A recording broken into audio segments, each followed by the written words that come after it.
एक ऐसा मुआशरा जहाँ इंसानी हकूक़ माने नहीं रखते और जहाँ बस घुटन है और इंसानों ने मुश्तरका तौर पर सरेंडर किया हुआ है स्टेट वायलेंस के ख़िलाफ़, तो वहाँ पर इंसानियत पर यकीन रखने वाले लोग भी मौजूद हैं जो नफ़रतों से बेजार है, जो उस समाज को चाहते हैं जिसके लिए इंसान ने इतना बड़ा इर्तिकाई अमल तय किया है। सबसे पहले मैं आसमा जहांगीर कॉन्फ्रेंस के मुंतज़मीन की तहे दिल से शुक्रिया अदा करती हूँ कि उन्होंने मुझे इस कॉन्फ्रेंस में बोलने का मौका दिया।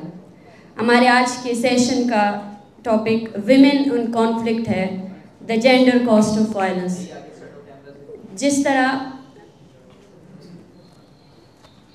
कहा गया कि ख़वातीन स्टेट वायलेंस की सबसे बड़ी शिकार हैं, उनको मैं इसलिए कहूँगी क्योंकि उन्होंने ख़ुद को इस स्ट्रगल के लिए गुमनाम कर दिया है। वो किसी की बहन, उनकी पहचान किसी की बहन, किसी की बीवी और किसी की बेटी बन चुकी है। आप उनके असल नाम कभी नहीं जान सकते, आप उन माँओं के दर्द को कभी भी पहचान नहीं सकते जिनके लिए उनके लाडले बेटे की चेहरे मसख करके उनको दिए जाते हैं और वो उस बेरहम रियासत से यही कहते हैं कि अगर उनके बेटों के लिए उसके अंदर रहम नहीं तो वो आखिरी याद जब एक माँ अपने बेटे का दीदार करती है उसे मसख ना किया जाए, क्योंकि वो आखिरी तस्वीर ज़िंदगी भर उसके जहन में रहती है कि वो चेहरा जिसको उसने बचपन से लेकर अपनी जवानी तक बोसे दिए, प्यार दिया, उसके नाक, आँखें और उसके चेहरे को इतना मसख किया गया है कि वो माँ जिसने उसे पैदा किया वो भी उसे पहचानने से इनकारी है। मैं समझती हूँ कि कॉलोनियल ताकतों और ताकत के बुनियाद पर मजलूमों पर हुक्मरानी करने वाली रियासतों की जंगी जुनूनियत और जंगी पॉलिसियों ने इंसानी समाज को एक ना ख़त्म होने वाले ऐसे जंग के दलदल में धकेल दिया है जो शायद आने वाले कई सदियों तक जिंदा इंसानों को निगलता रहेगा। जंग और तशद्दुद के समाजी, मुआशी और नफ्सियाती असरात सदियों तक जंग के शिकार समाज में मौजूद रहते हैं और बदबख्ती से ख़वातीन इन जंगों में सबसे ज़्यादा तकलीफ़दाह दर्द और मुश्किलात का सामना कर रही हैं। देखिए, इन लाताद बलोच माँ और बेटियों पर गौर करें जिन्होंने नाकाबिल तलाफ़ी नुकसान की अज़ियत बर्दाश्त की है। इनके प्यारों को तशद्दुद के बेरहम लहर ने, आपके तशद्दुद के बेरहम लहर ने इनसे छीन लिया है। दूसरी जंग अजीम से लेकर नौआबादियाती दौर तक ख़वातीन सबसे ज़्यादा इज्तिमाई सज़ा और रियासती तशद्दुद का निशाना बनी और हम सब की शदीद ख्वाहिशों के बावजूद हम ख़वातीन को इज्तिमाई सज़ा और बदतरीन सज़ा से महफूज नहीं रख सके। और मैं समझती हूँ कि हम इस नाकामी को तस्लीम करके ही आगे बढ़ सकते हैं। इस तरह बलूचिस्तान की माएँ, बहनें, बेटियाँ बिलमूम 7 और बिलखसूस 2 दहाइयों से जंग की बदस्तूर तरीन अलमनाकियों का शिकार हैं। बलोच ख़वातीन अपने प्यारों के कोने के सदमे, इज्तिमाई सज़ा, जिनसी और जिस्मानी तशद्दुद जैसी गैर इंसानी सलूक का शिकार है। जिस तरह दुनिया के दिगर खित्तों में जंग से मुतासरा खित्तों में ख़वातीन के लिए आवाज़ उठाई जाती है, इसी तरह बलूचिस्तान में मुतासरा ख़वातीन के लिए भी आवाज़ उठानी चाहिए। लेकिन सबसे बड़े सदमे की बात यह है कि बलोच ख़वातीन के दर्द पर ना फेमिनिस्ट आवाज़ें गरजती हैं और ना ही इंसानी हुकूक के अलमदारों की रूहें कांपती है। ये ख़वातीन जंग की खामोश विक्टिम बनी हुई हैं और मैं समझती हूँ आज बलूच ख़वातीन इस खित्ते में सबसे ज़्यादा कॉलोनियल तशद्दुद और इज्तिमाई सज़ा का शिकार है। और अगर हम बलूचिस्तान में जारी तनाज़े का जिक्र करें तो उसमें सबसे पहले इन्फोर्स्ड डिसअपेरेंसेस आते हैं, जिबरी गुमशुदगियाँ आते हैं, जो एक कहर बनकर बलूचिस्तान में नाजिल हुआ है।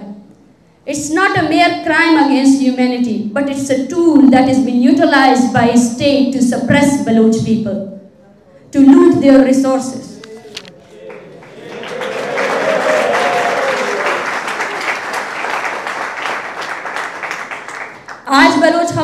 एक माँ, एक बेटी, एक बीवी की सूरत में 20-20 सालों से अपनी ज़िंदगी की तमाम खुशी और गम को बुलाकर अपनी जिबरी गुमशुदगी के शिकार बेटे, भाई और शौहर की तलाश में तड़प तड़प कर इंतज़ार करके ज़िंदगी गुजार रही है। दूसरा अहम मसला वो है कि बलोच ख़वातीन को इज्तिमाई सज़ा का शिकार बनाया जाता है। बलूचिस्तान में ऐसे बहुत सी जगह हैं जैसे आवारान, बोलान और ज़िले कोलू, जहाँ घर के मर्दों की मुज़ामती जंग का हिस्सा बनने की वजह से वहाँ पे घर की औरतों को इज्तिमाई सज़ा का निशाना बनाया जाता है और मुज़म्मतकारों पर दबाव डालने के लिए इनके घर के तमाम ख़वातीन को अगवा करके फ़ौजी कैंपों या डेथ स्क्वाड के अड्डों में डाल दिया जाता है, जहाँ इन पर वहशियाना तशद्दुद किया जाता है और इन पर जिनसी तशद्दुद को भी निशाना बनाया जाता है। ऐसे केसेस भी सामने आए हैं कि ऐसे कमसिन बच्चियों की ज़बरदस्ती शादी डेथ स्क्वाड के कारिंदों से की जाती है और ऐसी बच्चियाँ जिनसी गुलाम के तौर पर रखी जाती है। ये डेथ स्क्वाड्स ना सिर्फ तशद्दुद के ज़रिए बलोच अवाम को सप्रेस कर रहे हैं, बल्कि ख़वातीन की जिनसी इस्तेसाल में मुलविस हैं और ख़वातीन की तालीम पर भी हमलावर है। बलूचिस्तान के इलाके पंजगूर में ख़वातीन के स्कूल पर हमला किया जाता है। बलूचिस्तान में जिबरी गुमशुदगी का शिकार सबसे पहले बलूचिस्तान के उस्तादों को किया गया, बलूचिस्तान के सहाफ़ियों को किया गया। सबसे पहले उस दिमाग को निशाना बनाया गया जो बलूचिस्तान में जारी जिबरी गुमशुदगी और रियासती मज़ालिम के खिलाफ सरापा एहतजाज था। इसके अलावा बलूचिस्तान में जारी जंग के सबब ख़वातीन की तालीम, सेहत, रोज़गार समेत तमाम समाजी हुकूक बुरी तरह मुतासिर हैं। और आप खुद सोचें, एक ऐसा समाज जहां घर का वाहिद कफील मर्द जब लापता हो जाता है तो पीछे उसकी घर की औरतें बच जाती हैं। वो ये नहीं समझती कि वो अपने घर की जमा पूंजी इकट्ठा करके अपने घर को चला सके, अपने बच्चों को पाल सके या कोयटा और कराची में होने वाले एहतजाजी मुजाहिरों में शिरकत कर सके। ऐसी सैकड़ों ख़वातीन हैं जो उधार के दौर पर अपने घर चला रहे हैं। उधार बढ़ती जा रही है लेकिन उनके घर के लवाइकीन, उनके घर के वो प्यारे वापस नहीं आ रहे हैं, जिसकी वजह से वो नफ्सियाती मसाइल का शिकार हैं और जिसकी वजह से वो खुदकुशी करने तक भी मजबूर हो गए हैं। ये बलोच जीनोसाइड की वर्स फॉर्म है। ये बलोच जीनोसाइड की वो वर्स फॉर्म है जिसमें आपने एक पूरी आबादी को, एक पूरी कौम को इस हद तक अपने जबर का निशाना बनाया हुआ है कि हम सफोकेट कर रहे हैं। सांस नहीं आ रही है हमारे लोगों को। हमारे लोग एक नॉर्मल जिंदगी जीना भूल चुके हैं।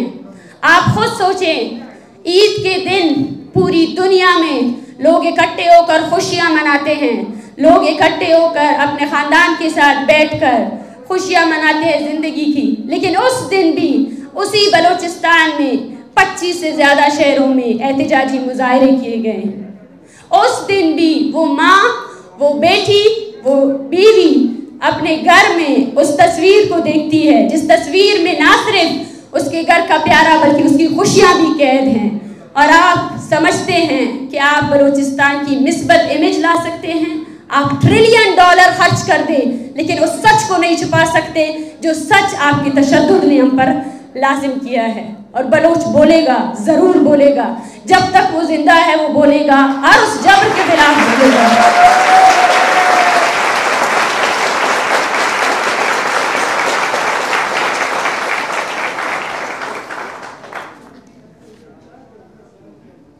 क्योंकि मैं वकला के फोरम में मौजूद हूँ और शायद ये मौका मुझे मिले या ना मिले, मैं समझती हूँ कि रियासती जबर अगर मिलिट्री इंस्टीट्यूशंस की जानिब से किया जा रहा है तो उसमें पाकिस्तान की जुडिशरी और पाकिस्तान की पार्लियामेंट मुकम्मल तौर पर खामोश है।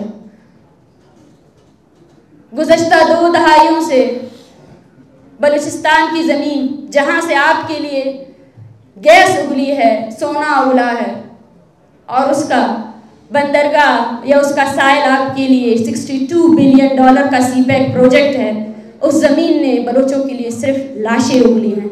उस ज़मीन के कोने कोने में आपने बलोचों की लाशें पैक की हैं, वो लाशें जो हमारे इज्तिमाई दर्द का हिस्सा हैं, वो लाशें जो हमारे यादाश्तों का हिस्सा हैं, वो लाशें जिनके विटनेसेस पूरी कौम है। आप तादाद पर बहस करते हैं, आप आकर ये बहस करते हैं कि 50 है 100 है। मैं बोलती हूँ एक भी हो, उस एक के लिए भी जद्दोजहद करना बलोच का फर्ज है।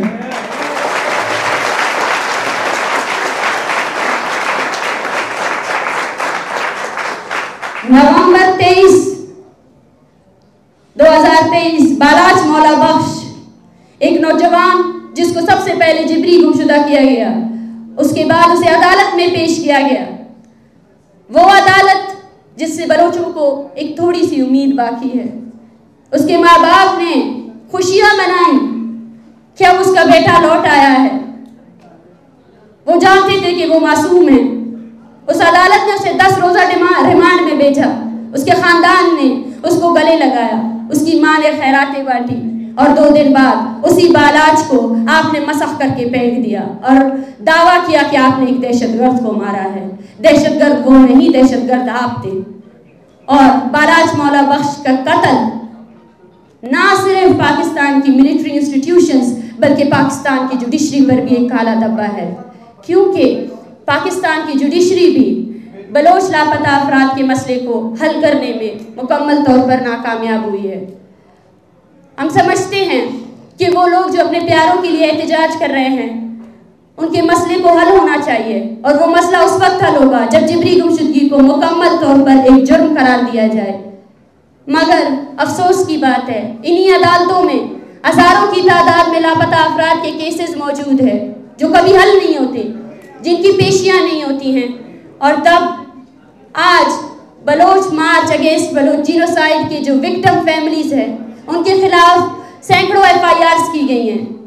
मैं हैरान हूँ, वो जज साहब उस माँ को कैसे कटड़े में देख सकते हैं जिसको उसने गुज़श्ता 10 सालों से इंसाफ नहीं दिया, और आज उसकी कन्विक्शन हो रही है कि आपने ये जुर्रत कैसे की कि आप अपने लापता बेटे के लिए बाजियाबी के लिए एहतजाज करें।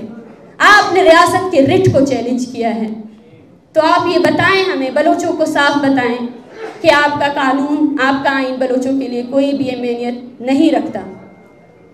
कहते हैं कि पाकिस्तान में गुज़श्ता इलेक्शन में अवाम की मैंडेट को चोरी किया गया है, लेकिन बलूचिस्तान के लोगों को सिरे से वो मैंडेट दिया ही नहीं गया। बलूचिस्तान के लोगों को सिरे से वो इख्तियार दिया ही नहीं गया। बलूचिस्तान के लोग आज भी उनको रूल किया जा रहा है तो सिर्फ और सिर्फ तशद्दुद की सियासत पर। डंडे की तर्ज की हुक्मरानी आप कब तक चलाएंगे?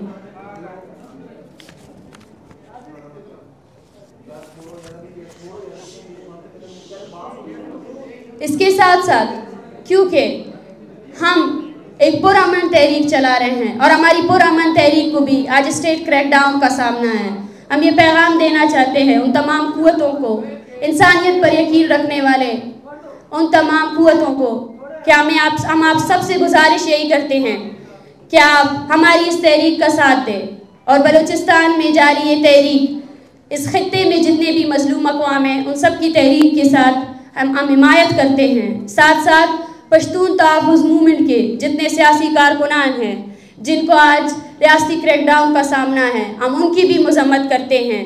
सिंध में जो सिंधी नेशनलिस्ट को टारगेट किलिंग का निशाना बनाया जा रहा है, हम उसकी भी मज़म्मत करते हैं। और पंजाब में जो कारकुन है, सियासी कारकुनान हैं, उनकी इंसानी हुकूक़ की खिलाफ वर्जियाँ हो रही हैं, हम उनकी भी मज़म्मत करते हैं। हम चाहते हैं कि हम एक ऐसे समाज की तरफ जाए जहाँ इंसानी हुकूक़ की कदर की जाए, जहाँ नफ़रतें ना हों। इस रियासत ने बलोचों पर जारी जबर को जस्टिफाई करने के लिए बलोचों की तहरीक को पंजाब मुखालिफ करार दिया, लेकिन ऐसा नहीं है। हम मज़लूम अक़वाम हैं और हम बेगुनाह लोगों के कत्ल की मज़म्मत करते हैं। और हम आपसे यही कहना चाहते हैं कि अगर आप चाहते हैं कि इंसाफ हो तो आपको पाकिस्तान में जारी जितनी भी जबर है और महकूम अक़वाम की तहरीकी है, उनकी गैर मशरूत आपको हिमायत करनी पड़ेगी, उस सोसाइटी की तरफ ले जाना पड़ेगा उसको।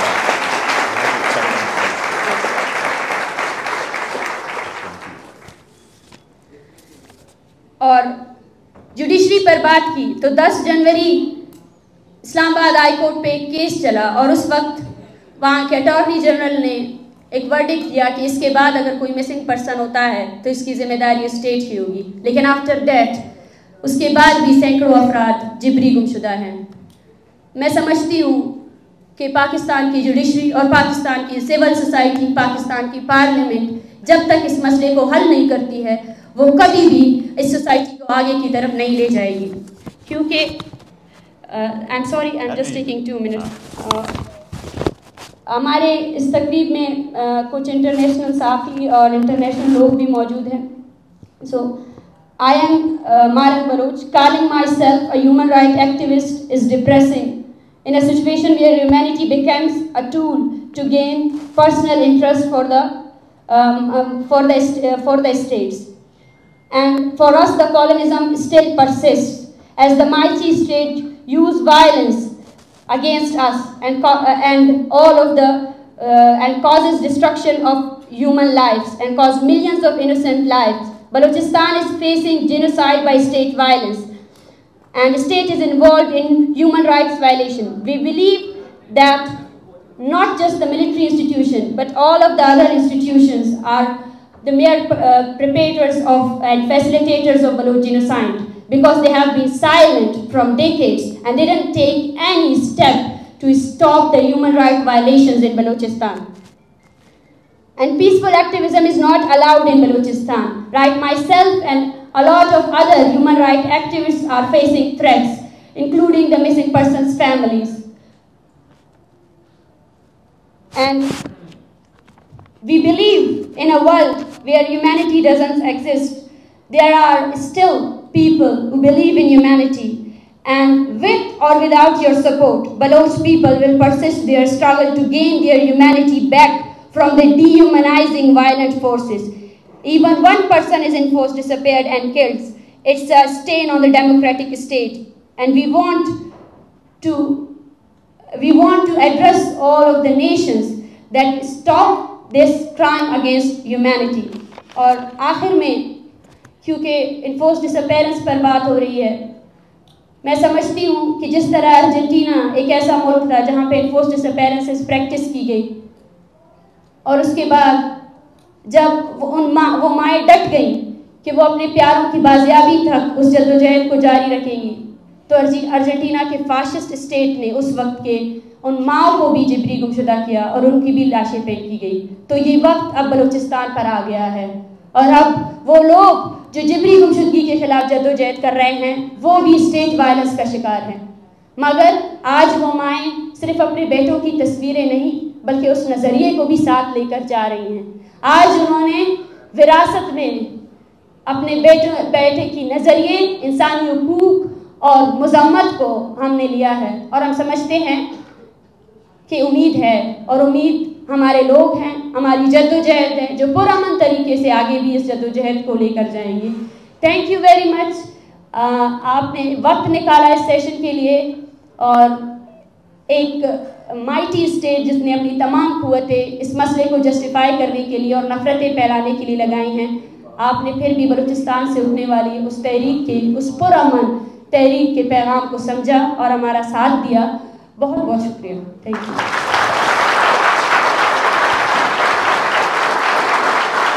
क्वेश्चन आंसर कौन? क्वेश्चन आंसर क्या